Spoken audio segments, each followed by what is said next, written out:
2022년 5월 11일 큐티 말씀입니다. 창세기 33장 1절로 17절입니다. 야곱이 눈을 들어보니 에서가 400명의 장정을 거느리고 오고 있는지라. 그의 자식들을 나누어 레아와 라헬과 두 여종에게 맡기고 여종들과 그의 자식들은 앞에 두고 레아와 그의 자식들은 다음에 두고 라헬과 요셉은 뒤에 두고 자기는 그들 앞에서 나아가 몸을 7번 땅에 굽히며 그의 형 에서에게 가까이 가니 에서가 달려와서 그를 맞이하여 안고 목을 어긋 맞추고 그와 입 맞추고 서로 우니라. 에서가 눈을 들어 여인들과 자식들을 보고 묻되 너와 함께한 이들은 누구냐? 야곱이 이르되 하나님이 주의 종에게 은혜로 주신 자식들이니이다. 그때 여종들이 그의 자식들과 더불어 나와 절하고 레아도 그의 자식들과 더불어 나와 절하고 그 후에 요셉이 라헬과 더불어 나아가 절하니 에서가 또 이르되 내가 만난 바 이 모든 때는 무슨 까닭이냐? 야곱이 이르되 내 주께 은혜를 입으려 함이니이다. 에서가 이르되 내 동생아 내게 있는 것이 족하니 내 소유는 내게 두라. 야곱이 이르되 그렇지 아니하니이다. 내가 형님의 눈앞에서 은혜를 입었사오면 청하건대 내 손에서 이 예물을 받으소서. 내가 형님의 얼굴을 배운즉 하나님의 얼굴을 본 것 같사오며 형님도 나를 기뻐하심이니이다. 하나님이 내게 은혜를 베푸셨고 내 소유도 족하오니 청하건대 내가 형님께 드리는 예물을 받으소서 하고 그에게 강권하매 받으니라. 에서가 이르되 우리가 떠나자. 내가 너와 동행하리라.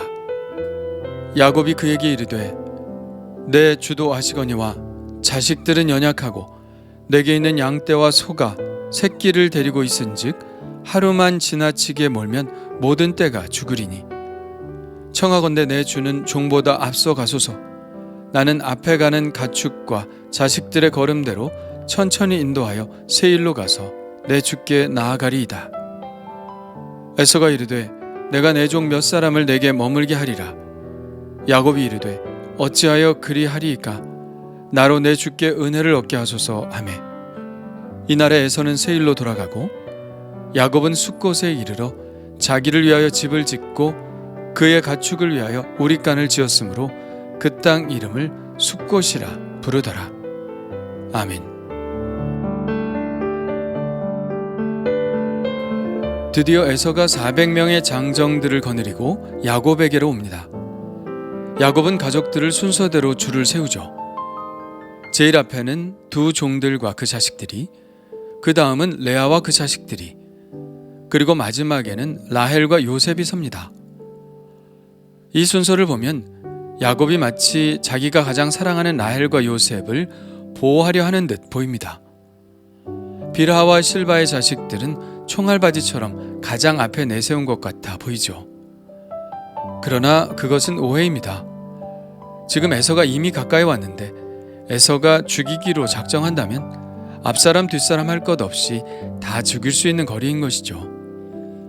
이것은 그래서 어떤 예방 조치라기보다는 순서대로 줄을 세워서 에서를 맞아 인사하는 순서라고 보아야 합니다. 그들은 실제로 그 순서에 맞춰 에서에게 인사를 하죠. 그렇게 가족들을 줄을 세워 놓은 뒤 자기는 맨 앞에 에서를 맞으러 나갑니다. 그는 몸을 7번 땅에 굽히면서 형에게 나아가는데 이것은 당시 신하가 왕에게 나갈 때 갖추는 예의입니다. 야곱은 지금 사람으로 할 수 있는 최고의 예우를 갖추어 형에게 나아가고 있죠. 이것은 야곱의 간절함입니다. 이러한 태도가 형의 마음을 조금이라도 누그러뜨렸으면 하는 간절한 바람이죠. 에서는 야곱이 이렇게 절하며 자기에게 올 때 어떤 마음이 들었을까요? 아마도 야곱의 태도를 보았을 것입니다. 야곱이 진정으로 자기의 잘못을 뉘우치고 있는지를 보았겠죠. 그런데 야곱이 절을 하면서 오는 것을 보면서 에서는 그나마 조금 남아 있었던 야곱에 대한 의심이 사라졌을 것입니다. 야곱이 진정 자신의 잘못을 뉘우치고 있다는 것을 확신할 수 있었죠.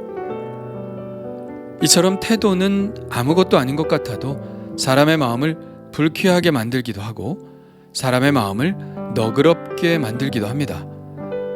좋은 태도로 사람의 마음을 얻을 수 있다면 그것은 정말 할 만한 가치가 있는 것이죠. 오늘 타인에 대한 나의 태도를 좀 민감하게 느껴볼까 합니다. 야곱은 마치 왕에게 나아가듯 에서에게 나갔지만 에서는 형제에게 하듯 야곱을 맞습니다. 에서가 달려와서 그를 맞이하여 안고 목을 어긋맞추어 그와 입맞추고 서로 우니라. 에서는 이미 야곱을 용서했나 봅니다. 그저 오랜만에 본 동생 야곱이 반가웠을 뿐이죠. 죄를 지은 사람은 발을 못 뻗고 자도 당한 사람은 발을 뻗고 잔다는 말이 맞는 것 같습니다. 야곱은 에서를 만나기에 앞서 수많은 긴장을 해야 했는데 에서는 아무런 거리낌이 없이 마음에서 우러나오는 반가움을 야곱에게 표현했죠. 그런데 누가 먼저 울음을 터뜨렸을까요? 물론 야곱이었겠죠. 그동안의 마음고생이 일순간에 터져 나왔을 것입니다. 그 야곱의 모습을 본 에서는 야곱이 또 얼마나 측은했을까요? 자기를 피해 낯선 곳으로 도망을 가서 거기서 모진 고생을 했을 야곱을 생각하며 눈물을 흘렸을 것입니다. 또 20년의 세월이 흘렀고 험한 들에서 태양빛과 바람을 맞으며 고생한 흔적이 그의 얼굴에 그대로 남았을 것입니다. 어떻게 울지 않을 수 있겠습니까? 서로 한참을 운 후에 에서의 눈앞에 여인들과 자식들이 눈에 들어옵니다. 너와 함께한 이들은 누구냐? 야곱이 집을 떠날 때 에서는 이미 결혼을 했지만 쌍둥이 동생인 야곱은 미혼이었습니다. 그래서 야곱이 대답하죠. 하나님이 주의 종에게 은혜로 주신 자식들이니이다. 야곱의 말이 끝나자마자 아까 야곱이 준비시킨 순서대로 나와 에서에게 절을 합니다. 야곱은 여기서 은혜라는 말을 쓰는데요. 오늘 말씀에서 계속 반복적으로 나오는 말이 바로 은혜입니다. 이 자식들은 하나님이 자기에게 은혜로 주신 자식들이라는 말이죠.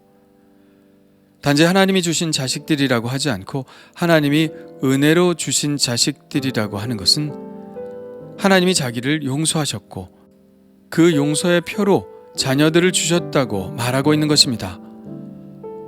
야곱이 이렇게 말한 의도는 무엇이었을까요?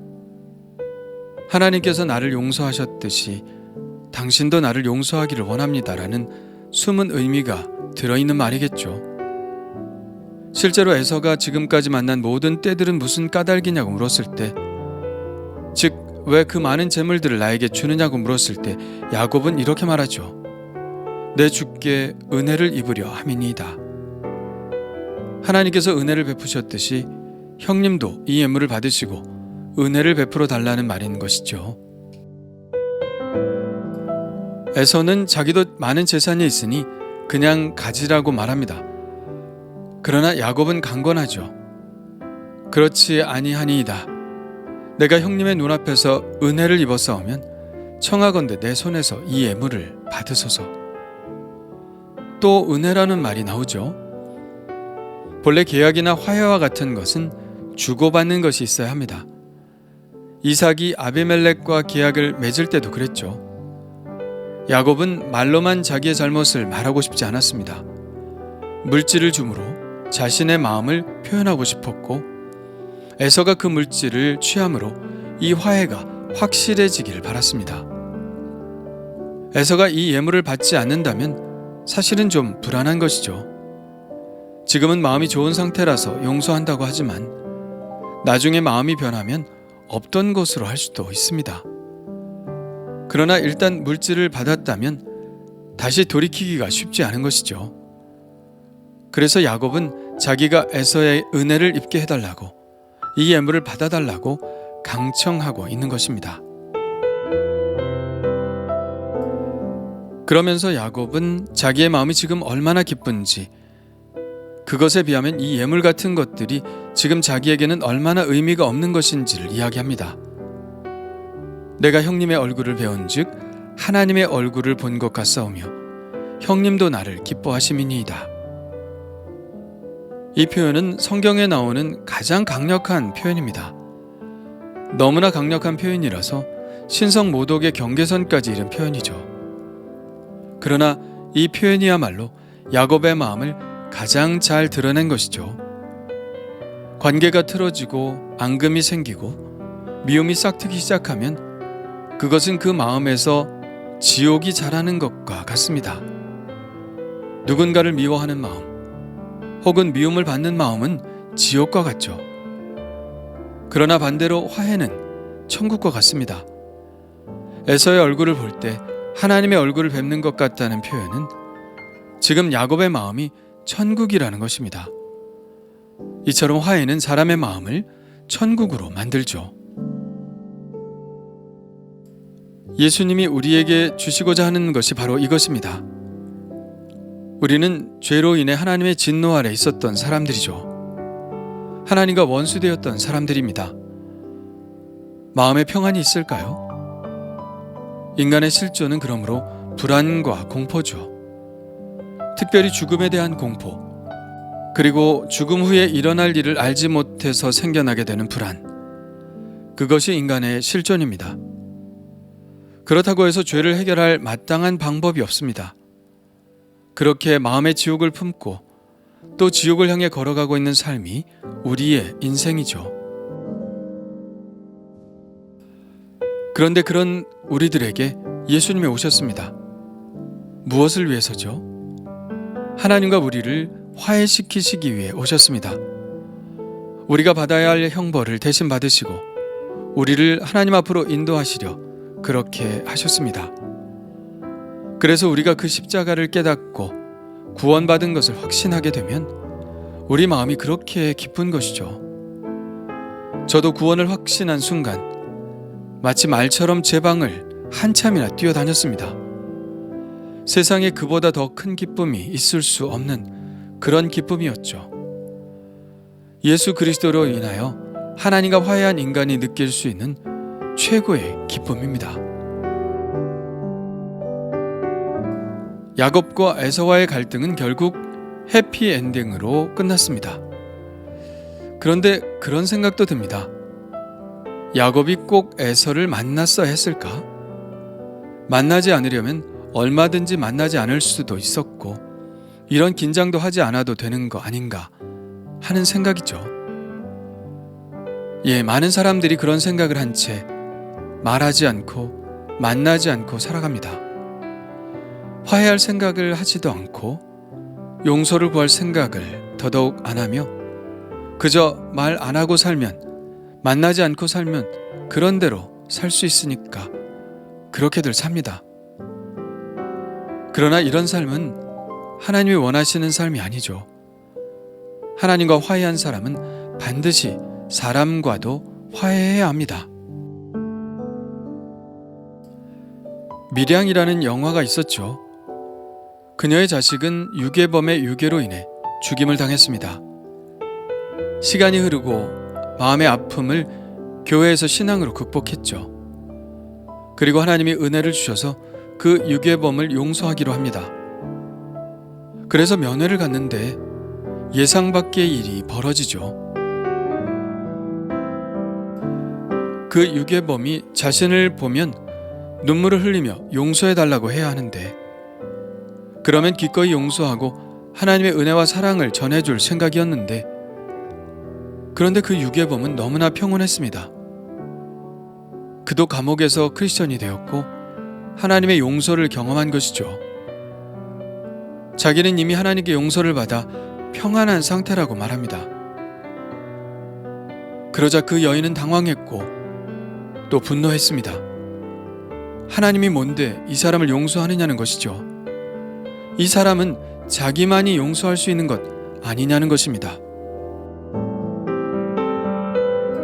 무엇이 잘못된 것일까요? 이 유괴범이 하나님의 용서를 받은 것은 사실이지만 그랬다면 이 피해자의 가족에게도 용서를 구하고 용서를 받았어야 하는 것입니다. 야곱이 그랬던 것처럼 말이죠. 야곱이 말하죠. 하나님이 자기에게 은혜를 베푸셨듯이 형님도 자기에게 은혜를 베풀어 달라고요.